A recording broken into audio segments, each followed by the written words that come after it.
It says we are live, but we know it takes a few minutes to actually appear and go live and in the various streams. So I'm just going to have a quick glance at what's occurring over on Facebook.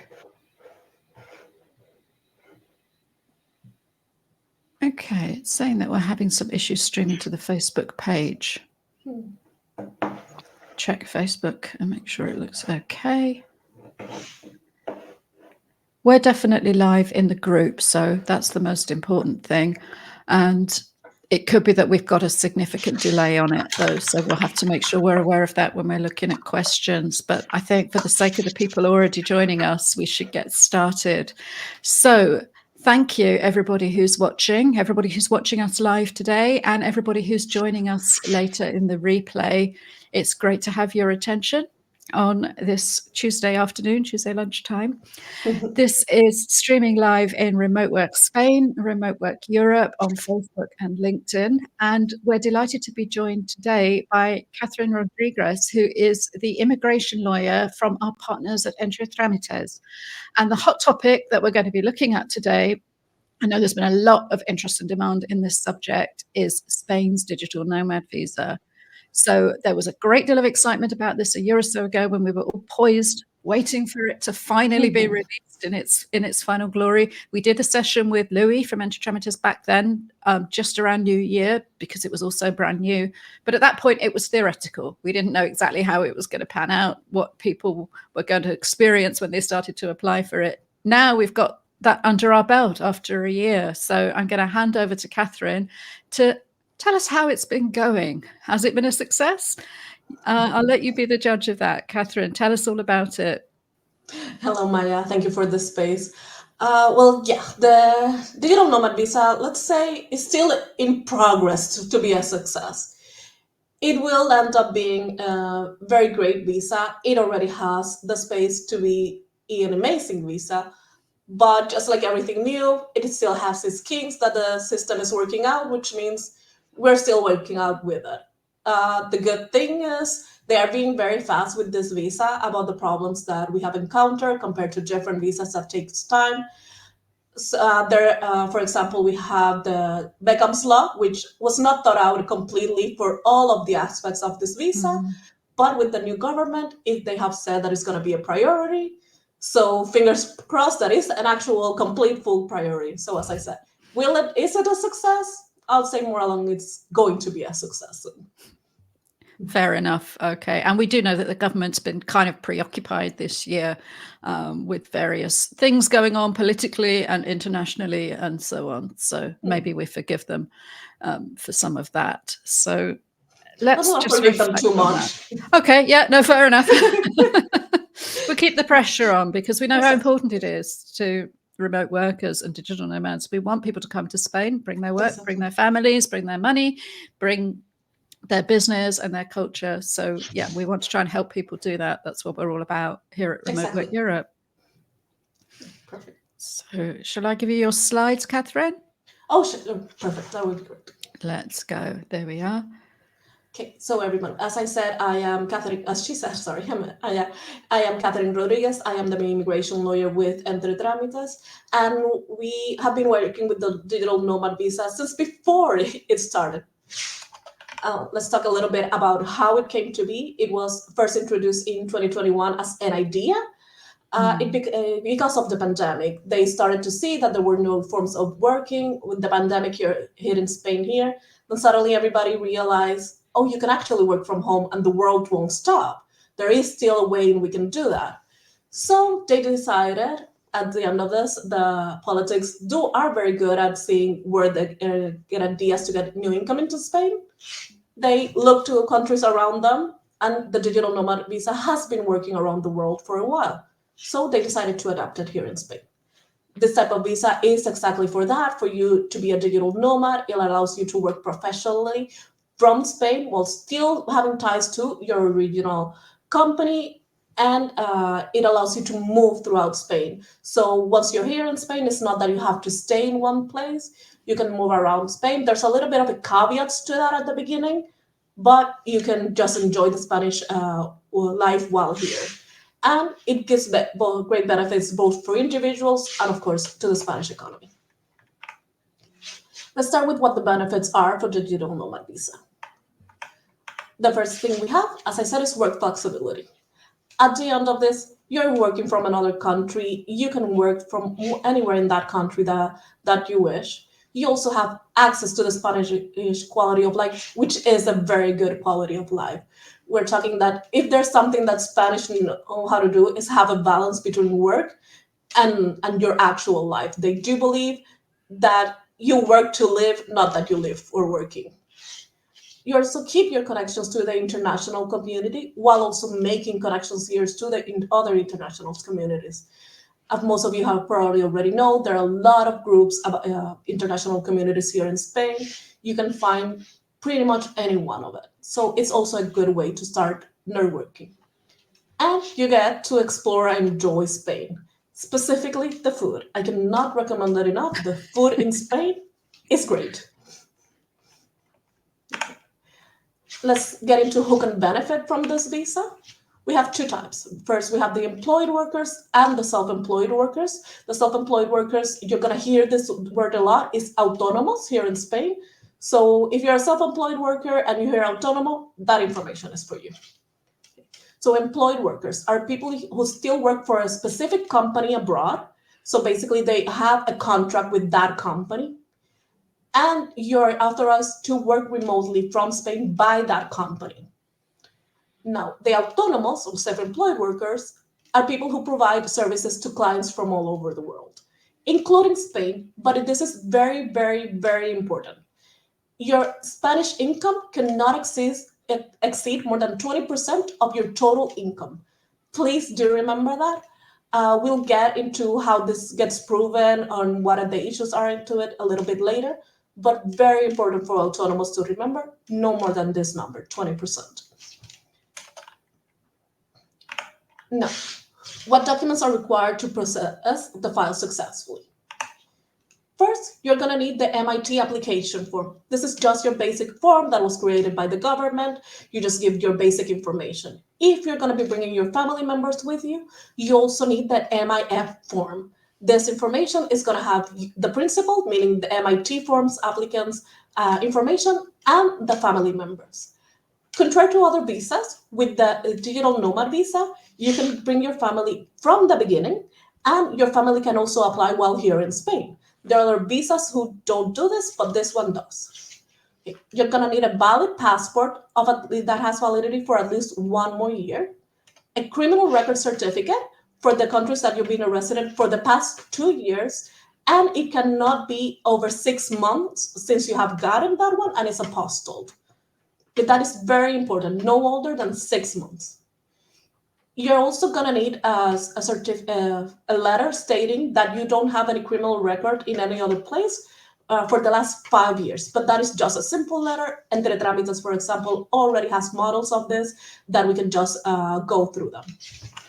Then we're going to need private medical insurance with coverage in Spain. Now, there's a little bit of a caveat to this. You don't necessarily need private medical insurance. We will always recommend that you have private medical insurance just because it makes things simpler both for the visa and for your day-to-day here in Spain. Even Spanish people are moving into both having the Social Security and the private medical insurance. But if you don't wish to do it, if you wish to first see how the Social Security here is in Spain, you can do that.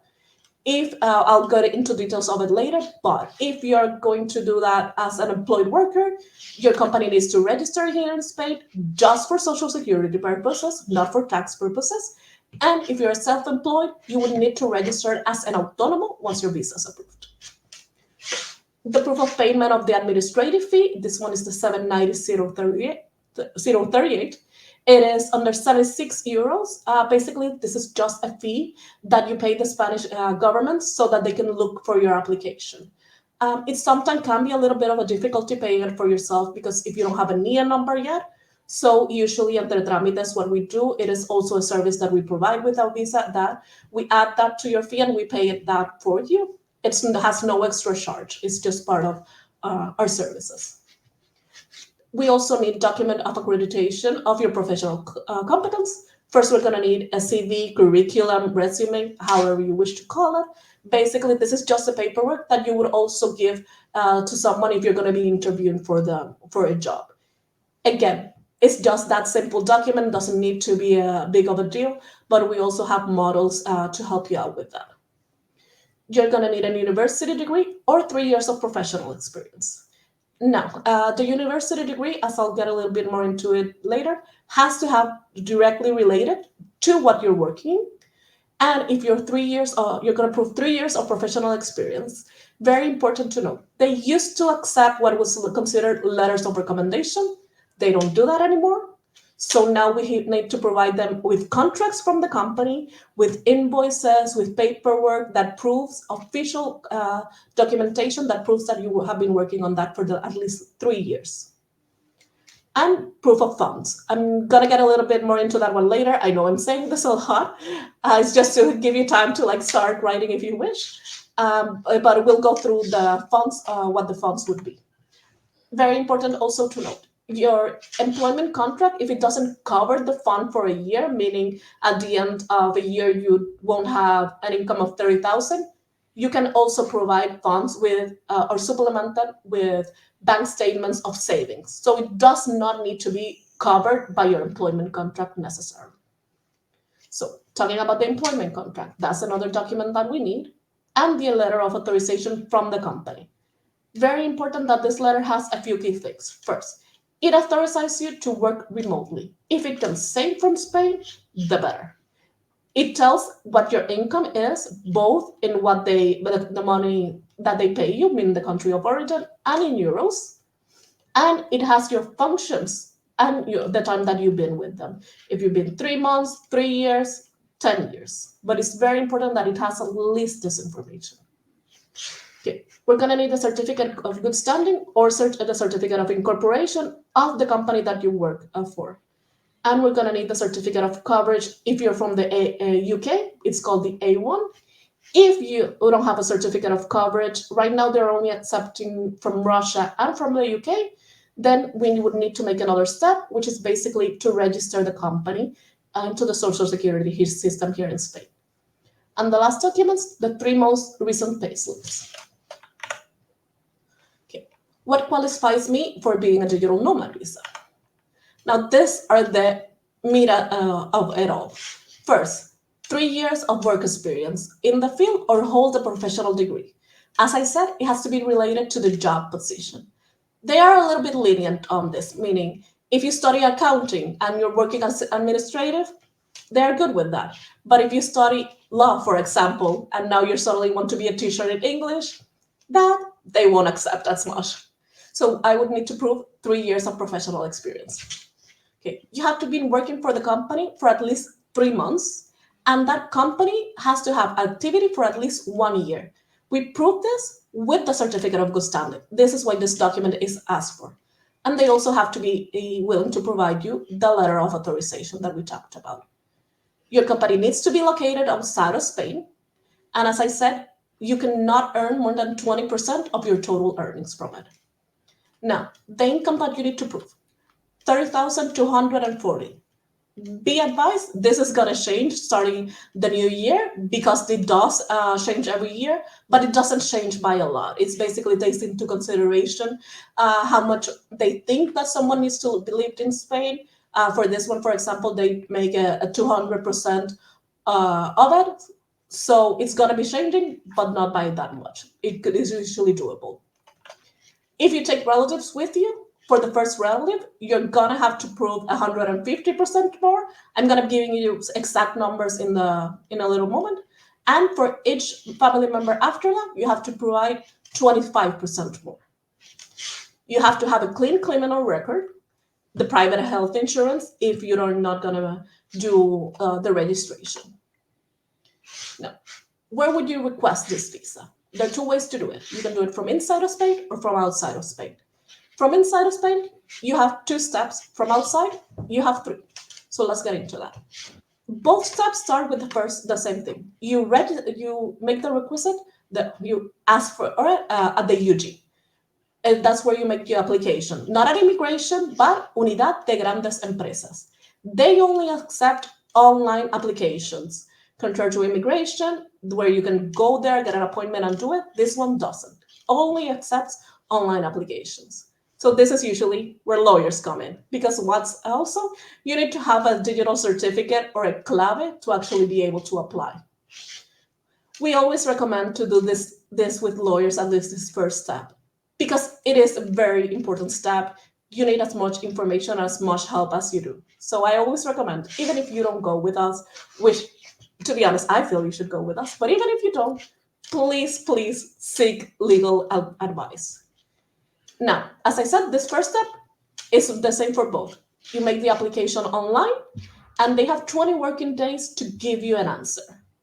If at those 20 working days have passed and they haven't given you an answer, it's an automatic yes. So now all we have to do is bother them until they give us that document stating that it's approved. Now, if you're from outside of Spain, this is the extra step that you need to do. You need to go to the consulate. You need to get them to approve your visa, which is already approved with the document that you have, but they need to stamp it into your visa or your visa to your passport. And with that is with when you come in. Once you get into the border, that visa is also stamped, and then you go into the third step, which is the second step for the people who did it from Spain. And then it's the most simple and most complex at the same time of all the steps, which is your Spanish ID. It's very straightforward, the documents that you need. It's very straightforward, everything except the appointments. The appointments are taking longer and longer to get. So be very patient. It could take from 1 to 6 months to get it. Does not mean you're here irregular. You have already your visa approved. It just means you don't have your ID yet. There are workarounds to all of that depending on the situation. So at that time, it's just be patient until you can get the appointment to get to the police station, get your fingerprints, and then 45 days after, you get your ID. It's called the TIE here in Spain. As I said, the resolution takes 20 days. It is submitted online. And your residency. How long will your residency be? If you did it from outside of Spain, your first residency is going to be for 1 year. If you do it from inside of Spain, your first residency is going to be for 3 years. This can be renewed. Then it gets renewed every 2 years. After your first 3 years, you renew it for 2 years. After your first year, you renew it for 2 years. Once you get to 5 years here in Spain, you can get what is called larga duración, which is another type of visa. With that visa, it means you're already here in Spain as a permanent resident. You don't have to keep applying for visas. All that you have to do is renew it, just like you will renew your driver's license, for example. So a lot of the difficult steps and a lot of the proving of things gets way easier. In most situations, after 10 years, if you wish, you can become a Spanish national. And then you can forget about immigration, at least from Spain's side. Okay. Let's talk to the profile types that we've talked about before. We had employed workers and self-employed workers, which are autonomous. These 4 documents that I'm going to be telling you are for both of them, which is the application form, the fee, which is 73.26, the business has had to be working at least 1 year, proof of employment for at least 3 months, the contract for at least 1 year. If it says indefinitely, the better. But if not, at least 1 year. The certificate to work remotely from Spain, which is the letter that your company has to do, and the proof of competence, which is 3 years of experience or a graduate. Okay, employed workers. What happens if you don't have an A1 or something, a form like that? You're gonna have to register the company. So I will give you more details about registering a company a little bit later on, but it's very important that you know that this can take time. So keep that in mind once you're planning your trip to Spain, because there are going to be some steps that take time. You can apply from Spain. You have your 90-day tourist visa to do it, and we can use up to day 89 and then send that on that day. But keep that in mind and plan accordingly. The criminal record, the proof of agreement with Social Security or registering the company in Spain, and the sufficient income. Now, let's talk about this for a second. The first applicant must present 200% of the SMI, which is the minimum salary here in Spain. That right now amounts to 30,240. For the second relative, 75%, which means you need to add extra 11,340. And for each family member after that is 25%. So 3,780 for each family member that you want after that. Who can you bring with you?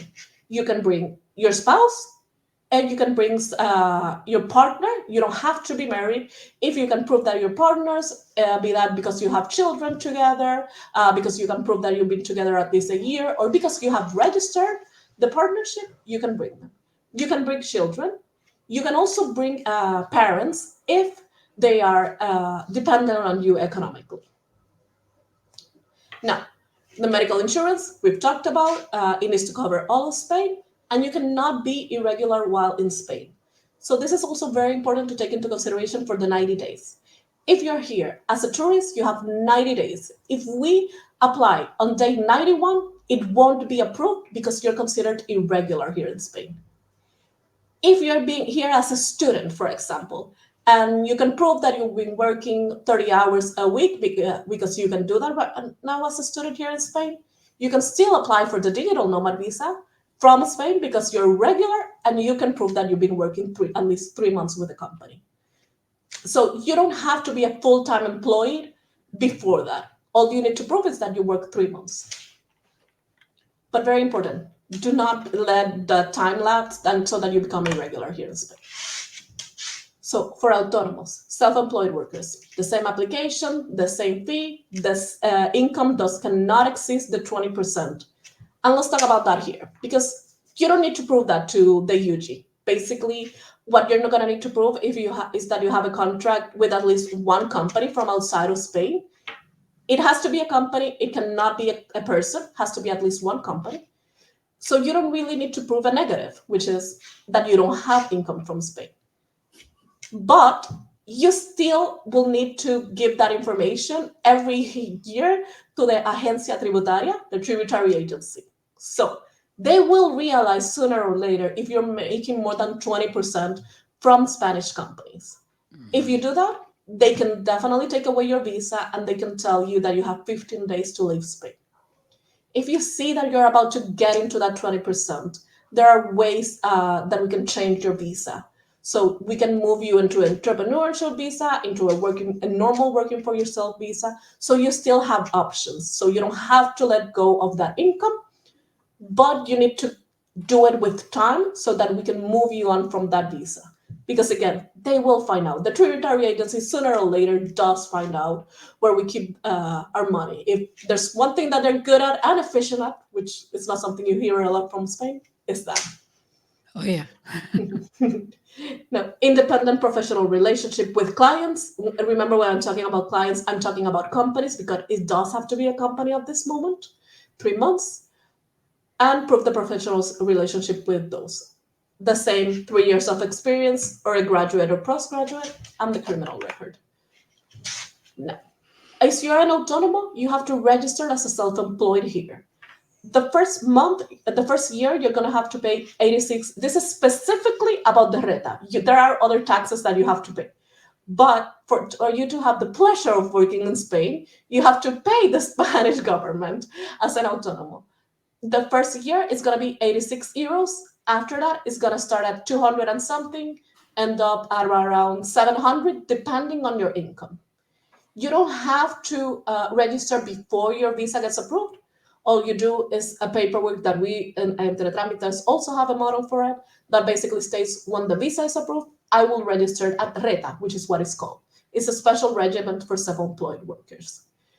As I said, first year 86 euros, then 200 to 700 depending on your income. The resources are the same. Remember, if you don't cover all of these resources with your contracts, you can use savings that you have. Medical insurance and not being irregular here in Spain. Now let's go with the process for the social security system. There are bilateral agreements between the social security system and a few countries like Andorra, Argentina, Australia. There are a few of them that you can see. If you have this, this is basically what is called considered the A1, so you wouldn't need to get the registry for the to register into the Spanish Social Security. However, right now, today, on November 28th, they are only accepting the ones from Russia and England and the UK. So probably most of countries still need to register the company here in Spain.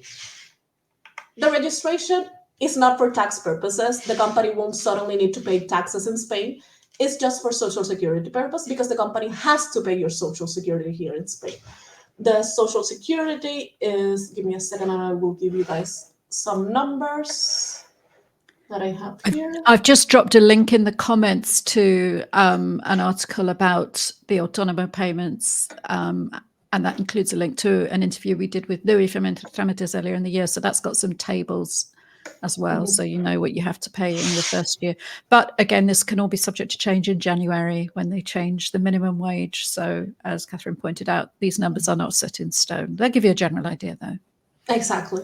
Like, for example, it's going to be 32% that the company has to pay for your social security and 7% that you have to pay, or that the company has to pay from your salary into it. So you end up basically paying around 40% of your income, the company and you, of your income. Again, the 32% is an extra that the company has to pay from your income, so it doesn't come out of your salary, the 7% does. That is what they need to register for, and only that. They won't have any taxes that the company needs to approve here as long as they're not a company in Spain. And presumably, if you're telling your employer that they're going to have to pay this 32% in Spain, that means they will not any longer having to pay your national insurance or whatever the social security contribution is in your home country. So they can offset it against that, even if it might not completely add up. At least I hope there'll be some offset there. Exactly. If you have the option, remember, you also have the option to put that contract now as a freelancer, as an autonomo, if your company is willing to do that. And that also makes things a lot more simple. Let's get into what the process would be like, because first you're going to have to file the TA300 with the information from the worker and the company. The worker needs to have a digital certificate. For the worker to have a digital certificate, they first need to get an NIE number, which is what we call here NIE Blanco. It's just a document that states what your NIE is. It does not allow you to live in Spain. It's just basically, in the United States, for example, we have what we call a social security number, which is number that follows you throughout your life. This is the same thing, the NIE number. And you can make this application online, which makes things a little bit more simpler in this type of situation than having to go back and forth to the company. Okay. Now, we're also going to need a power of attorney for the worker in Spain. Very important. It does not need to be for the workers, or the worker does not the only person that can register the company. For example, Entitlements offers a service in which we register the company for you, but then the power of attorney has to be in the name of one of the people working for Entitlements. We have specific people that do this, myself being one of them. So it is something that you can start working even before the person is here in Spain. The digital certificate of the worker, if it's the one that's going to do it. If not, well, we always have ours. We're going to need to request the NIE of the worker and the legal representative of the companies abroad. Not only the legal representative, but all of the owners of the company abroad. So if the company has 4 owners, we're going to need 4 NIEs. If the worker is not going to be the one that does it, then he doesn't need a NIE, but the representatives of the company will still need them. And this is all to get the NIF, which is the NIE, but for a company. With this NIE, then we can register the company into the social security. Once this is done, this is usually the hardest step if you're going to come here as a worker. All of this you don't need to do if you're a freelancer. That's why, depending on what your company is willing to do for you, it may be good to just change the contract. Now, the Beckham's Law. As I said before, this is one of the things that we are moving forward with, hopefully for having changed this year. Right now, Beckham's Law does not apply for people who are freelancers, which is usually why they prefer to have the companies registered. Because the Beckham Law does give a benefit of only having to pay taxes, a steady tax of 24%, while the normal taxes here in Spain are from 19 to 47. This hopefully will change in the next few years, and with this next government has said that is one of their priorities. But as of right now, you can only apply for the Beckham's Law if you are working for a company, not if you're a freelancer. How do we apply? Where? The first thing we're going to go is to the Agencia Tributaria, where dreams go to die. But that's where you need to go. When it's you need to request it in the first 6 months that the visa is approved, so you do have time to get appointments, you have time to get everything in order, and it's from when the visa has been approved. And the benefit is the 24% tax on worldwide labor income. Something that people always, I've heard a lot say around, if the money is not from Spain, you don't need to pay taxes. That is not the simple truth. You need at the very, very least to register that income, and then they can choose if you need to pay taxes or not, depending on a whole hell of a lot of different things. We have, for example, bilateral agreements, we have very different things. So Beckham's Law is very, very good because you would potentially not have to end up paying 47% of your income. You can just do, no matter what, how much income you make, you can just do 24%. Okay, that would be all for now. If you have any questions.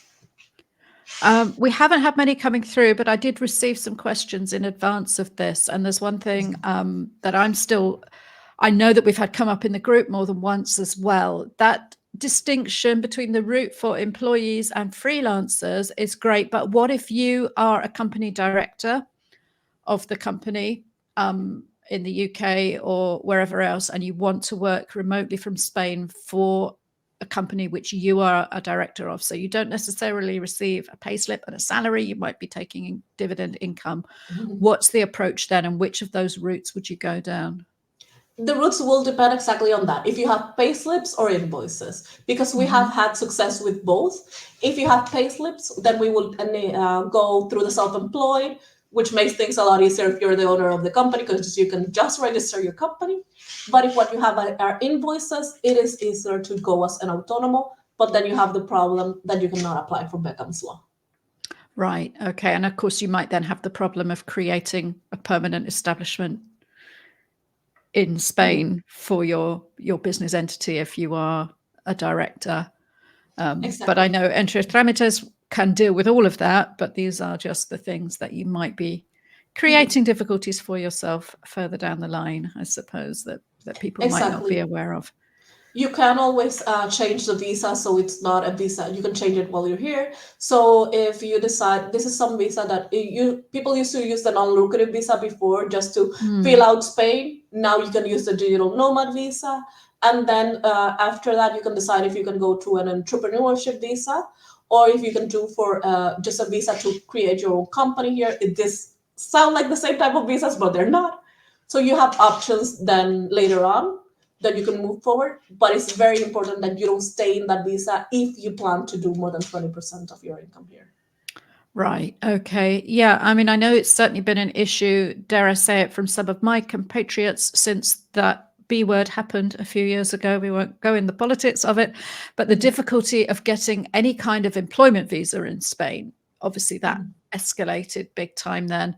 And we had this gap of a few years where a number of people came over on the non-lucrative visa where they really were working, but just not for any company in Spain. So they declared that as passive income. Now, as I understand it, that loophole has now really been closed. Oh, yes. With the Digital Nomad Visa, it's definitely being closed. Right now, they're basically what people that were in the non-lucrative visa, if you're moving to the Digital Nomad Visa, they're going to be okay with that. They're going to be like, fine, we'll move you on to the Digital Nomad Visa. We're not going to have a problem that you were actually working here with a visa that's not allowing you to work. But it's very important that you move the change, because at some point that tolerance will stop, and then you Okay. can get into trouble. We've got an interesting questions just come through about the dependents that might come with you on the visa. Can they also work? They can work here in Spain, and they can work as a digital nomad. If they're working as a digital nomad, I would recommend that they get their own digital nomad visa, even if they don't make the 30K, because you can supplement it even with the income of the partner. But it would be better for them at the end to also have their own. But if what they want is to come here and then look for work in Spain, just like any other normal Spanish person, for example, can do, they can do that with that visa as a family member. Right. So would you recommend that, say, a digital nomad couple put their applications in simultaneously, both of them Yes. separately? But then if it's the other way around, that maybe you come as a dependiente, but then if you manage to find work, then presumably that income requirement will reduce when it Exactly. comes to renew, if you've got an independent income coming into the household then. That's correct. Because then they'll take everything into consideration. So we'll always reduce. Excellent. Really good question. I'm glad we cleared that up. So I don't think we've got any more questions for now. Do keep them coming in because we've got a bit of a lag and we'll try and catch up with them at the end. So. Oh, there is. Remember, we also do free consultations. Most of the free consultations that we do are with our legal advisors. It's a 30-minute free consultation if you have any questions. Most of them can answer most questions at this point about the digital nomad visa. If they feel like it's something that you need a little bit more in depth, they will let you know. One thing that we always do is that we prefer to say we don't know, and we can answer that in an email or with somebody more competent than just give you an answer just because. Yeah, I mean, I think for me, it's been a real eye-opener today's session about how many bits of paper there are. And I can't believe I'm saying that after so many years in Spain, that I'm surprised by the volume of paperwork and bureaucracy, but Spain still has the power to surprise me, including I got a letter from the Tributaria this morning saying somebody's tried to send me something and it's stuck in customs at Madrid. But this is Spain. This is part of the tax that we pay for the sunshine and the culture and the paella and everything else. But I think what I hadn't realized was quite how onerous it might be for the employer in the other It country, is. all those It documents. Yeah, it is a lot of paperwork that you suddenly don't realize that you have to give. It is most documents you can get on your own. For example, the certificate of good standing. The owner doesn't have to. The company doesn't have to get it. You can get it yourself, and you can get it apostle and everything. But then we've usually have issues that contracts need to be changed a little, that letters need to be rewritten. That part they certainly do not make it easier, which is why we have tried to make it easier and have models about everything that basically they can just sign, just so that it's not that difficult. Because yeah, who has time for this paperwork? Well, we do. We're the Get ones that used have to time it. for it. Yeah, that is true. Okay, I've just had an alert that people are finding it difficult to ask questions on LinkedIn. So please direct message me in the next few minutes if you have questions. If not, I think Catherine and I will have to circle back in to the conversation on LinkedIn. And we will try to soak those up. Sorry, I'm multitasking in case somebody wants to ask a question in a moment while we've still got you live, Catherine. I think one other question that sometimes comes up in the group is it can look simpler to simply go self-employed when you move. You might have a job, they're quite happy for you to work remotely, but they just don't want the complications or the paperwork of having to employ you. Certainly that was the route I went down when I first came to Spain, because there weren't any digital nomad visas or employers of record or anything like that. The only way I could do it was consult to my former employer. But I'm often quite wary of recommending people go down that route because of what they are giving up in terms of all the benefits and accumulated benefits of employment. So is that something that entitlements can also help people with, even what they should be saying to their employer? What, in terms of how much you're going to have to pay me as a consultant rather than as payroll? Yeah, we do help with that. We take it on a case by case basis because obviously it's very different. But we can let you know specifically one of the things that I always advise after they talk to me, or Louis also advise after they talk to him, is to talk to the other person. Because, for example, it's as simple as how much I'm now gonna be a self-employed. I'm gonna have to pay autonomous. How much am I gonna have to pay? And how Mm, can I make it so that so this small? So it's never a question of doing anything weird. It's just a question of understanding. So it's always good to understand that this visa is not only the immigration part, it's also the financial aspect. So yeah, we do always try to take it as both of them. Make sure that you're suddenly not giving up too many benefits, or that the benefits that you have to give up are actually worth it. Because yeah, sometimes it's easier to just still be employed, like with a normal contract employee, and then just take a little bit more time. Remember, you yeah, can always leave the European Union. It's not the best thing, but you still have days and then come back in. That is why we always say the sooner that you talk to an expert, the better, because they will help you plan. It's not always as easy as just coming on here on the first day, I'll make an appointment, and then we'll go from there. There may be yeah. paperwork that you need to have before. It may take more time that you need. So, yeah. Yeah, and that 90 days, once that clock is running, I mean, that's nothing in Spain, right? Hmm. When it Yeah, comes to exactly. paperwork, that can It's, tick by really fast. You throw in a few big fiestas and puentes into the yeah, mix, and suddenly you're running down the calendar there. So I think exactly, that's because really it's good also advice. natural days. That is something we forget. Are 90 natural Okay. days, meaning right now we're coming in December and January, a lot of free days. Also, very important. People always confuse this. 90 days is not 3 months in Spain. So it's 90 days. Sometimes people don't count it out as 3 months, and that can mean the difference between mean that you actually are applying on day 91 or 92. So then you'll get denied for that. Brilliant. Okay, I've got a couple of questions coming in through LinkedIn now. The first is to confirm that the UK is part of the RETA agreement. I think the UK flag was missing from your slide with all the flags on Oh, it. So, no, but yes, yes. We have the A1. The UK is one of the simplest to come here as employed contract because of the A1.